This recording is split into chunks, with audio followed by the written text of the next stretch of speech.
ಪುರಾಣಗಳ ಪ್ರಕಾರ ನಾಳೆಯ ದಿನ ಅಂದರೆ ಯುಗಾದಿ ಹಬ್ಬದ ದಿನ, ಯುಗಾದಿಯ ದಿನ ಬ್ರಹ್ಮನು ಬ್ರಹ್ಮಾಂಡವನ್ನು ಸೃಷ್ಟಿ ಮಾಡೋದಕ್ಕೆ ಪ್ರಾರಂಭ ಮಾಡ್ತಾನೆ. ಹಾಗಾಗಿ ಆ ಒಂದು ದಿನವನ್ನು ಯುಗಾದಿ, ಯುಗದ ಆದಿ ಅಂತ ಕರೀತಾರೆ ಅಂತ ಉಲ್ಲೇಖವಿದೆ. ಹಾಗೆ ಯುಗದ ಆದಿ ಶುರುವಾದ ನಂತರ ಹೇಗೆ ಸಮಯವನ್ನು ಲೆಕ್ಕ ಹಾಕೋದು, ಹೇಗೆ ಕಾಲವನ್ನು ಗುರುತಿಸೋದು ಅಂತ ಅನ್ನೋದಕ್ಕೋಸ್ಕರ ಈ ಒಂದು ವಾರ, ತಿಥಿ, ನಕ್ಷತ್ರಗಳು, ಹಾಗೆ ಮಾಸಗಳು ಹೀಗೆ ಎಲ್ಲ ಸೃಷ್ಟಿಯಾಗ್ತಾ ಬಂದವು. ಅದರಲ್ಲಿ ಸಂವತ್ಸರವು ಕೂಡ ಸೃಷ್ಟಿಯಾಯಿತು ಅಂತ ಹೇಳಲಾಗತ್ತೆ. ಹಾಗೆ ಈ ಸಲಿ ಅಂದರೆ ನಾಳೆ ಬಂದಿರುವಂತಹ ಯುಗಾದಿ 60 ಸಂವತ್ಸರಗಳಲ್ಲಿ 39ನೇ ಸಂವತ್ಸರ, ಅದು ವಿಶ್ವಾವಸು ಸಂವತ್ಸರ. ಈ ಒಂದು ವಿಶ್ವಾವಸು ನಾಮ ಸಂವತ್ಸರದ ದಿನ ನಾವು ಬೇವು ಬೆಲ್ಲವನ್ನು ಸ್ವೀಕರಣೆ ಮಾಡಬೇಕು. ಮನೆಯಲ್ಲಿ ಕಿರಿಯವರಿಂದ ಹಿಡಿದು ಹಿರಿಯರವರೆಗೆ ಬೇವು ಬೆಲ್ಲವನ್ನು ನಾವು ಸ್ವೀಕರಣೆ ಮಾಡಲೇಬೇಕು. ಹಾಗಾಗಿ ನಾವು ಬೇವು ಬೆಲ್ಲವನ್ನು ಸ್ವೀಕರಿಸೋದು ಯಾಕೆ ಅಂತ ಹೇಳಿದ್ರೆ, ಜೀವನದಲ್ಲಿ ಅಂದರೆ ಸಂವತ್ಸರ ಶುರುವಾಗ್ತಾ ಇದೆ. ಹಾಗಾಗಿ ಮುಂದಿನ ಸಂವತ್ಸರದವರೆಗೂ ಕೂಡ ನಮ್ಮ ಜೀವನದಲ್ಲಿ ಸಿಹಿ ಕಹಿ ಎಲ್ಲ ಒಂದು ಸಮವಾಗಿ ಒಂದು ತೂಕೊಂಡು ಹೋಗಲಿ ಅನ್ನೋ ಒಂದು ಕಾರಣ ಆಗಿರುತ್ತೆ. ಹಾಗಾಗಿ ನಾವು ಬೇವು ಬೆಲ್ಲ ತಗೊಳ್ಳೋದು ಮುಖ್ಯವಾದ ಅಂಶ ಈ ಒಂದು ಯುಗಾದಿ ಹಬ್ಬದಲ್ಲಿ. ಹಾಗಾದರೆ ಬೇವು ಬೆಲ್ಲ ತಗೊಳ್ಳೋದು ಅಷ್ಟೊಂದು ಮುಖ್ಯ ಹಾಗೆ ಶ್ರೇಷ್ಠ ಅನ್ನೋದಾದರೆ, ಬೇವು ಬೆಲ್ಲವನ್ನು ಸ್ವೀಕರಿಸುವಾಗ ಕೂಡ ಒಂದು ಮಂತ್ರ ಇದೆ. ಆ ಮಂತ್ರವನ್ನು ಹೇಳ್ತಾ ನೀವು ಈ ಒಂದು ಬೇವು ಬೆಲ್ಲವನ್ನು ಸ್ವೀಕರಣೆ ಮಾಡಬೇಕು. ಹಾಗಾದರೆ ಆ ಮಂತ್ರ ಯಾವುದು, ಹಾಗೆ ಯಾವ ಸಮಯದಲ್ಲಿ ಹೇಳಿ ತಗೊಳ್ಬೇಕು, ಯಾವ ಸಮಯದಲ್ಲಿ ಬೇವು ಬೆಲ್ಲವನ್ನು ಸ್ವೀಕರಿಸಬೇಕು ಅನ್ನೋದನ್ನು ನಾನು ಈ ವಿಡಿಯೋದಲ್ಲಿ ಪೂರ್ತಿಯಾಗಿ ತಿಳಿಸ್ಕೊಡ್ತೀನಿ.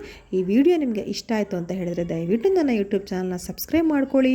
ಹಾಗೆ ವಿಡಿಯೋಗೆ ಒಂದು ಲೈಕ್ ಕೊಡೋದನ್ನು ಮರಿಬೇಡಿ.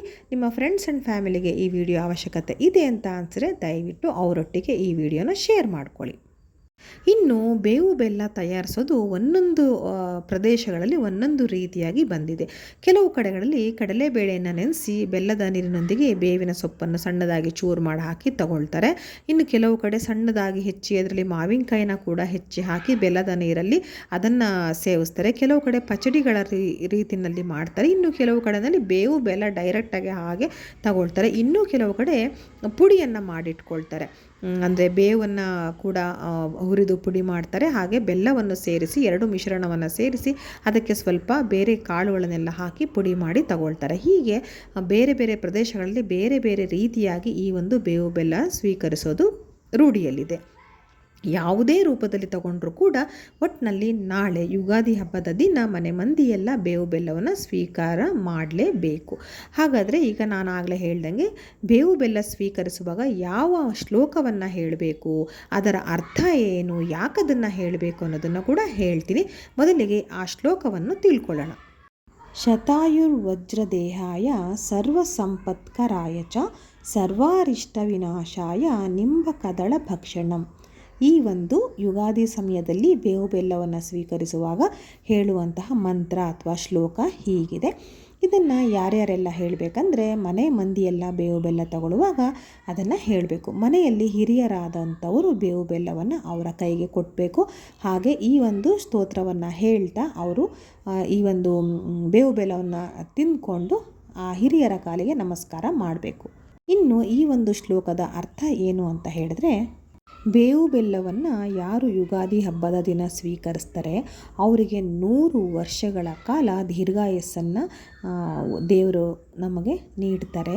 ಹಾಗೆ ದೇಹ ಕೂಡ ವಜ್ರದ ರೀತಿ ದೇಹ ಆಗಿರುತ್ತೆ, ಅಂದರೆ ಅಷ್ಟೊಂದು ಬಲಿಷ್ಠವಾಗಿರುತ್ತೆ. ಹಾಗೆ ಸರ್ವ ಸಂಪತ್ಕರಾಯಚ ಅಂದರೆ ಎಲ್ಲವೂ ಕೂಡ ನಾವು ಬಯಸಿದ್ದೆಲ್ಲ ಕೂಡ ನಮಗೆ ಲಭಿಸುತ್ತೆ. ಹಾಗೆ ಸರ್ವಾರಿಷ್ಟ ವಿನಾಶಾಯ ಅಂತ ಅಂದರೆ ಏನೇನು ಅರಿಷ್ಟಗಳು ಅಂದರೆ ತೊಂದರೆಗಳು, ಕೆಡುಕುಗಳು ನಮ್ಮ ಜೀವನದಲ್ಲಿ ಬರ್ತಾ ಇರುತ್ತೆ. ಹಾಗೆ ಅದರಿಂದ ನಮಗೆ ತುಂಬ ಅನಾಹುತಗಳಾಗುತ್ತೆ, ಮಾನಸಿಕವಾಗಿ ದೈಹಿಕವಾಗಿ ತೊಂದರೆಗಳಾಗ್ತಾ ಇರುತ್ತೆ. ಅವೆಲ್ಲ ಅರಿಷ್ಟಗಳೇನಿರುತ್ತೆ, ಕೆಟ್ಟ ಒಂದು ಗಳಿಗೆಗಳಾಗಿರ್ಬೋದು, ಕೆಟ್ಟ ಸಮಯ ಆಗಿರ್ಬೋದು, ಕೆಟ್ಟ ಕೆಲಸದಿಂದ ಆಗಿರುವಂತಹ ಪರಿಣಾಮಗಳಾಗಿರ್ಬೋದು, ಅದೆಲ್ಲವೂ ಕೂಡ ನಾಶ ಆಗುತ್ತೆ ಅದರ ಅರ್ಥ. ಹಾಗೆ ನಿಂಬ ಕದಳ ಭಕ್ಷಣಂ, ಹಾಗಾಗಿ ಅದೆಲ್ಲವೂ ನಿವಾರಣೆ ಮಾಡಿಕೊಡು ಅಂತ ಕೇಳ್ಕೊಳ್ತಾ ಬೇವು ಬೆಲ್ಲವನ್ನು ಸ್ವೀಕಾರ ಮಾಡ್ತಾ ಇದ್ದೀನಿ ಅನ್ನೋ ಅರ್ಥ ಬರುತ್ತೆ. ಹಾಗೆ ಇಷ್ಟನ್ನು ಹೇಳಿ ನೀವು ಬೇವು ಬೆಲ್ಲವನ್ನು ಸ್ವೀಕರಿಸಬೇಕಾಗತ್ತೆ. ಇನ್ನು ಪುಟ್ಟ ಮಕ್ಕಳಿದ್ರೆ, ಅವರು ಹೇಳೋಕ್ಕಾಗಲ್ಲ ಅನ್ನೋ ವಯಸ್ಸಿನವರಾಗಿದ್ದರೆ ಅವರಿಗೆ ನೀವು ಬೇವು ಬೆಲ್ಲವನ್ನು ತಿನ್ನಿಸ್ತಾ ನೀವೇ ಅದನ್ನು ಹೇಳಬೇಕಾಗತ್ತೆ. ಈ ಒಂದು ಶ್ಲೋಕವನ್ನು ಎಷ್ಟು ಬಾರಿ ಹೇಳಬೇಕು ಅನ್ನೋದಾದರೆ ಎಷ್ಟು ಬಾರಿನೂ ಅಲ್ಲ, ಒಂದೇ ಒಂದು ಸತಿ ನೀವು ಪ್ರಸಾದದ ರೀತಿ ಏನು ಬೇವು ಬೆಲ್ಲವನ್ನು ಸ್ವೀಕಾರ ಮಾಡ್ತೀರಾ ಆ ಒಂದು ಸಮಯದಲ್ಲಿ ಹೇಳ್ತಾ ತಿಂದರೆ ಆಯಿತು ಅಷ್ಟೇ. ಈ ಒಂದು ಶ್ಲೋಕವನ್ನು ಹೇಳಿದ ನಂತರ ನೀವು ಕೆಲವು ಕಡೆಗಳಲ್ಲಿ ಪಂಚಾಂಗ ಶ್ರವಣ ಅಂತ ಮಾಡ್ತಾರೆ. ಅಂದರೆ ಮುಂದಿನ ಈ ಒಂದು ಸಂವತ್ಸರ ಏನು ಬಂದಿರುತ್ತೆ ಅದು ಮುಂದಿನ ಸಂವತ್ಸರದವರೆಗೂ ನಮ್ಮ ಗ್ರಹಗತಿಗಳು, ರಾಶಿ ನಕ್ಷತ್ರಗಳು ಹೇಗೆಲ್ಲ ಒಂದು ಫಲಗಳನ್ನು ನಮಗೆ ನೀಡುತ್ತೆ, ಹಾಗೆ ಈ ಸಂವತ್ಸರದಲ್ಲಿ ಮಳೆ ಬೆಳೆಗಳು ಎಲ್ಲ ಹೇಗೆ ಆಗುತ್ತೆ, ನಮಗೆ ಈ ಸಂವತ್ಸರ ಒಳಿತೋ ಕೆಡುಕೋ ಎಲ್ಲವನ್ನು ನಿರ್ಧಾರ ಮಾಡುವಂಥದ್ದು ಈ ಒಂದು ಪಂಚಾಂಗದಲ್ಲಿ ಬರ್ತಿರುತ್ತೆ. ಅದನ್ನು ಪಂಚಾಂಗ ಶ್ರವಣ ಅಂತ ಹೇಳ್ತಾರೆ. ಮನೆಯಲ್ಲಿ ಹಿರಿಯರಾದವರು ಅಂದರೆ ಆ ಒಂದು ಪದ್ಧತಿ ಇರುವಂಥ ಮನೆಗಳು ನಾನು ಹೇಳ್ತಾ ಇರೋದು, ಪೌರೋಹಿತ್ಯ ಮಾಡ್ತಾರೆ ಅಂಥವ್ರ ಮನೆಗಳು, ಅಥವಾ ಈ ಒಂದು ಶಾಸ್ತ್ರಗಳನ್ನು ಹೇಳೋರು ಇರ್ತಾರೆ ಅಂಥವ್ರ ಮನೆಗಳಲ್ಲಿ, ಅಥವಾ ದೇವಸ್ಥಾನಗಳಲ್ಲಿ, ಭಜನಾ ಮಂದಿರಗಳಲ್ಲಿ ಈ ಒಂದು ಯುಗಾದಿ ಹಬ್ಬದ ದಿನ ಬೆಳಗ್ಗೆ ಅಥವಾ ಸಂಜೆ ಹೊತ್ತಲ್ಲಿ ಈ ಒಂದು ಪಂಚಾಂಗ ಶ್ರವಣ ಅಂತ ಮಾಡ್ತಾರೆ. ಅದಕ್ಕೆ ಊರಿನ ಮನೆ ಮಂದಿ ಎಲ್ಲರೂ ಕೂಡ ಸೇರಿರ್ತಾರೆ. ಇನ್ನು ಮನೆಯಲ್ಲೇ ಮಾಡೋದಾದರೆ ಮನೆಯಲ್ಲಿ ಎಷ್ಟು ಜನ ಇದ್ದಾರೆ ಅವರು ಕೂತ್ಕೊಂಡು ಈ ಒಂದು ಮನೆಯಲ್ಲಿ ಹಿರಿಯರು ಪಂಚಾಂಗ ಶ್ರವಣ ಏನು ಮಾಡ್ತಾರೆ ಅದನ್ನು ಹೇಳ್ತಾರೆ. ಇದು ಹೀಗೆ ಕೇಳೋದ್ರಿಂದ ಕೂಡ ನಮಗೆ ಎಷ್ಟೊಂದು ನಮ್ಮಲ್ಲಿರುವ ನಕಾರಾತ್ಮಕ ಶಕ್ತಿಗಳು ಹೋಗಿ ಸಕಾರಾತ್ಮಕ ಶಕ್ತಿಗಳು ನಮ್ಮಲ್ಲಿ ಸೇರುತ್ತೆ ಅಂತ ಹೇಳ್ತಾರೆ. ಹಾಗಾಗಿ ಪಂಚಾಂಗ ಶ್ರವಣ ಅಂತ ಹೇಳಿದ್ರೆ ಯಾವ ದೇವಸ್ಥಾನಗಳಲ್ಲಿ ಮಾಡ್ತಾಯಿದ್ರು ಪರವಾಗಿಲ್ಲ, ಅಥವಾ ನಿಮಗೆ ಗೊತ್ತಿರುವಂತಹ ಮನೆಗಳಲ್ಲಿ ಯಾರಾದರೂ ಹಿರಿಯರು ಮಾಡ್ತಾಯಿದ್ರು ಪರವಾಗಿಲ್ಲ, ಅಲ್ಲಿ ಹೋಗಿ ದಯವಿಟ್ಟು ಕೂತ್ಕೊಂಡು ಈ ಸಂವತ್ಸರದ ಆಗು ಹೋಗುಗಳು ಏನೆಲ್ಲ ಇರುತ್ತೆ ಅದನ್ನೆಲ್ಲ ಕೇಳಿಸ್ಕೊಂಡು ಪಂಚಾಂಗ ಶ್ರವಣನ ಮುಗಿಸ್ಕೊಂಡು ಮನೆಗೆ ಬನ್ನಿ. ಅವ್ರ ಕಾರಿಗೆ ನಮಸ್ಕಾರವನ್ನು ಮಾಡಿ. ನಿಮಗೆ ಹಾಗೆ ನಿಮ್ಮ ಕುಟುಂಬಕ್ಕೂ ಕೂಡ ಇದು ತುಂಬ ಒಳ್ಳೆಯದು. ಇನ್ನು ಯುಗಾದಿ ಹಬ್ಬದ ದಿನ ಮುಖ್ಯವಾಗಿ ಸ್ನಾನವನ್ನು ಮಾಡಿ, ಹಾಗೆ ಹೊಸ ಬಟ್ಟೆಗಳನ್ನು ಇದ್ದರೆ ಅದನ್ನು ಕೂಡ ಧರಿಸ್ಕೊಂಡು ಹಿರಿಯರ ಕಾಲಿಗೆ ನಮಸ್ಕಾರ ಮಾಡುವಂಥ ಪದ್ಧತಿನ ಎಲ್ಲರ ಮನೆಯಲ್ಲೂ ಈ ಒಂದು ಸಂಸ್ಕೃತಿನ ರೂಢಿ ಮಾಡಿ ಪ್ರತಿ ಹಬ್ಬದಲ್ಲೂ ಈ ಒಂದು ಅಭ್ಯಾಸ ಇರಲಿ. ಇದಿರೋದ್ರಿಂದ ಮಕ್ಕಳಿಗೆ ನಮ್ಮ ಆಶೀರ್ವಾದ ಸಿಗ್ತಾ ಹೋಗುತ್ತೆ, ಹಾಗೆ ಅವರ ಒಂದು ಏಳಿಗೆಗೆ ನಮ್ಮ ಆಶೀರ್ವಾದ ಸಹಾಯ ಆಗ್ತಾ ಹೋಗುತ್ತೆ. ಅದರಲ್ಲೂ ವಿಶೇಷವಾಗಿ ಯುಗಾದಿ ಹಬ್ಬದ ದಿನ, ಯಾಕಂದರೆ ವರ್ಷದ ಮೊದಲನೇ ದಿನ, ವಿಶೇಷವಾಗಿ ನಮ್ಮ ಹಿಂದೂಗಳಿಗೆ ಯುಗಾದಿ ಹಬ್ಬನೇ ವರ್ಷದ ಮೊದಲನೇ ದಿನ ಆಗಿರುತ್ತೆ. ಹಾಗಾಗಿ ನಾಳೆಯ ಈ ದಿನ ನೀವು ನಿಮ್ಮ ಮನೆಯಲ್ಲಿರುವ ನಿಮಗಿಂತ ಕಿರಿಯರಿಗೆ ನೀವು ಆಶೀರ್ವಾದ ಮಾಡೋದನ್ನು ಮರಿಬೇಡಿ.